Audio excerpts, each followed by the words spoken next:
The History of Ellis Island, America's Gateway to Freedom. Introduction. Ellis Island stands today as one of the most iconic symbols of American history, a place where dreams were born, families reunited, and new beginnings were written. For millions of immigrants who crossed oceans in search of freedom and opportunity, Ellis Island was their first step onto American soil. Between 1892 and 1954, more than 12 million immigrants passed through its gates. Known as the Gateway to America, Ellis Island has become synonymous with the story of immigration itself, representing both the struggles and the hopes of those who sought a better life. But Ellis Island's story is far more complex than a simple entry point. Its history stretches from Native American roots to colonial military significance, from bustling immigration years to abandonment, and finally to rebirth as a national monument and museum.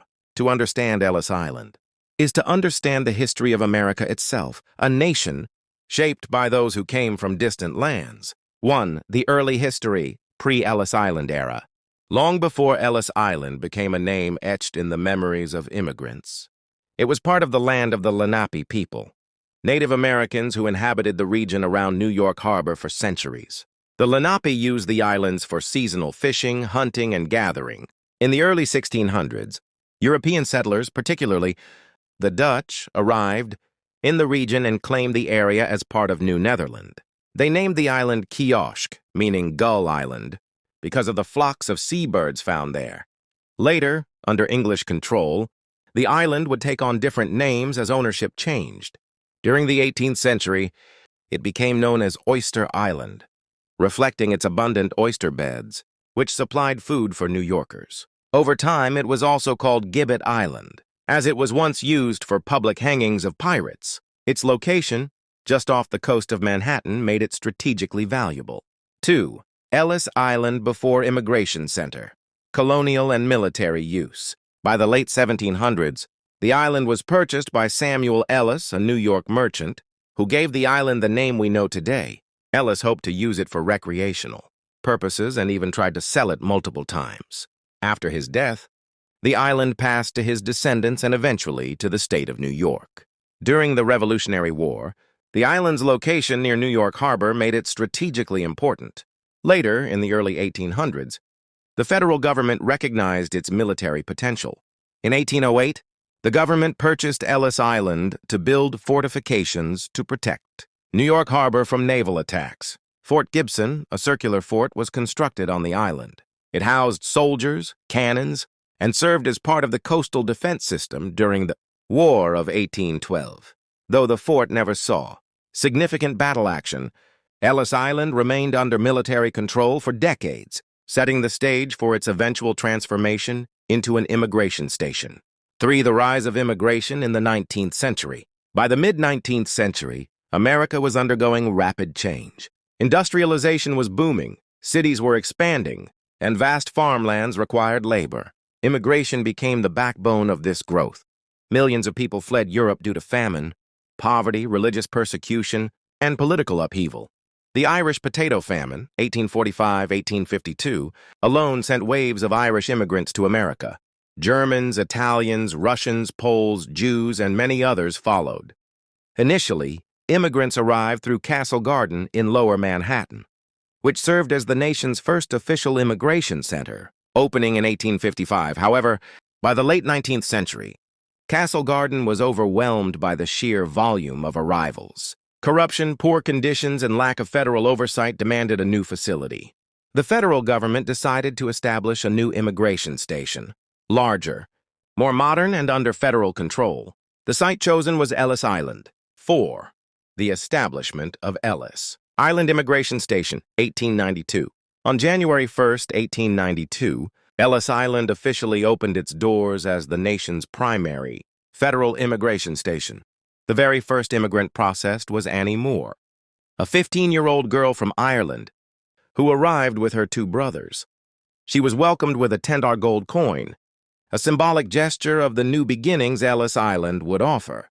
The first building on Ellis Island was a wooden structure, capable of processing thousands of immigrants each day. Unfortunately, in 1897, a devastating fire destroyed the original complex, along with years of immigration records. Determined to rebuild, The government constructed a grand red brick building in French, Renaissance style, which opened in 1900. This new facility was fireproof, larger and more efficient. It soon became the beating heart of American immigration. 5. The Golden Years of Immigration, 1892-1924. Between 1892 and 1924, Ellis Island witnessed its busiest years. Roughly 12 million immigrants passed through its halls. Every day, ships from Europe would arrive at New York Harbor, and passengers from steerage. Class, the poorest, were ferried to Ellis Island for inspection. Wealthier passengers in first and second class were usually processed on board and rarely had to step foot on the island. Ellis Island became known as the Island of Hope for those who passed and the Island of Tears for those who were denied. About 2% of immigrants were turned away, usually due to medical issues or legal restrictions. For the overwhelming majority, however, Ellis Island represented the first step into a new life. 6. Life and process at Ellis Island. The experience of arriving at Ellis Island was unforgettable for immigrants. After long, grueling journeys across the Atlantic, families entered the main building through the Great Hall, also known as the Registry Room. Medical inspections. Doctors quickly examined immigrants for visible signs of illness. Anyone suspected of disease received a chalk mark on their clothing. The most feared symbol was X, indicating possible mental illness. Those marked were sent for further examination. Legal interviews. After medical checks, immigrants faced inspectors who asked questions. What is your name? Where are you from? Do you have money? Do you have relatives in America? These interviews determined whether immigrants could support themselves and whether they posed any risk. Stories of hope and pain. For most, Ellis Island meant joy. Families reunited, new jobs awaited, and freedom from persecution was finally within reach. For others, rejection meant heartbreak. Being denied entry often meant being sent back to one's homeland, sometimes after selling everything to make the journey. 7. Cultural impact of Ellis Island. Ellis Island wasn't just a processing station. It was a melting pot of languages, traditions, and cultures. The mix of Italians, Poles, Jews, Greeks, Russians, and countless others reshaped America's identity. The island became a symbol of the American dream, the belief that anyone, regardless of origin, could find opportunity and success in the United States. Songs, poems, and later films celebrated Ellis Island as a place of hope. 8. The Immigration Act of 1924 and decline of Ellis Island. The Immigration Act of 1924 changed everything. It imposed strict quotas on how many immigrants could come from each country, favoring Western Europeans while restricting Eastern Europeans, Asians, and Africans. With fewer immigrants arriving, Ellis Island's role diminished. The island shifted from being a gateway for newcomers to mainly serving as a detention and deportation center. During this period, Ellis Island was used to hold immigrants who faced legal or health issues, as well as enemy aliens during wartime. 9. World War II and Ellis Island's role. During World War II, Ellis Island was used less for immigration and more for military purposes. It served as a detention center for enemy aliens and a processing site for prisoners of war.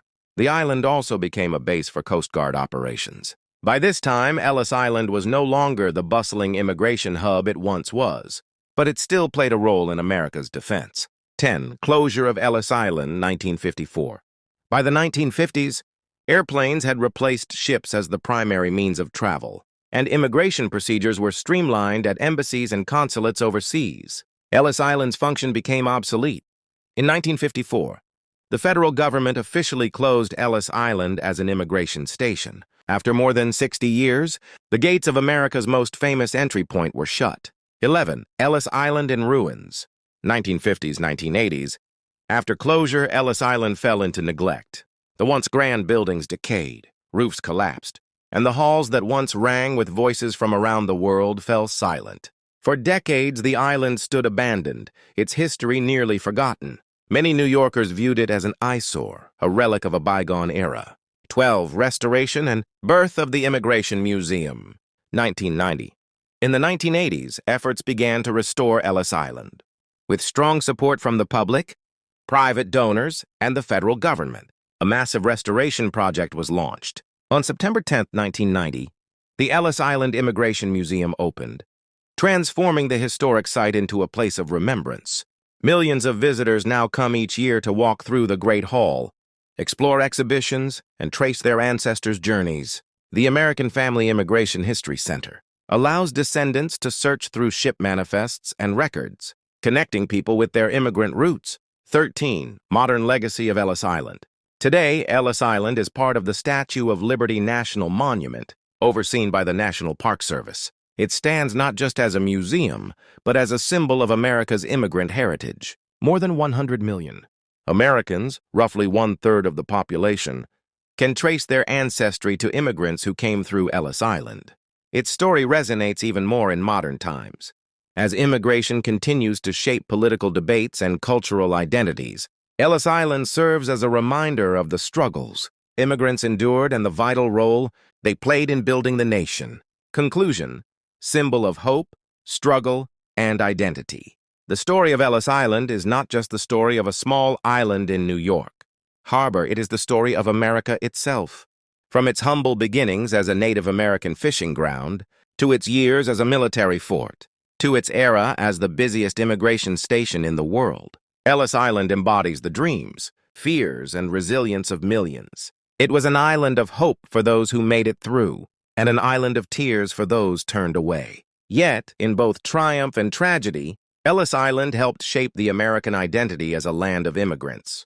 Even today, when we speak of the American dream, we cannot do so without remembering the millions who first stepped onto American soil through Ellis Island. It stands as a lasting monument to courage, perseverance, and the pursuit of freedom.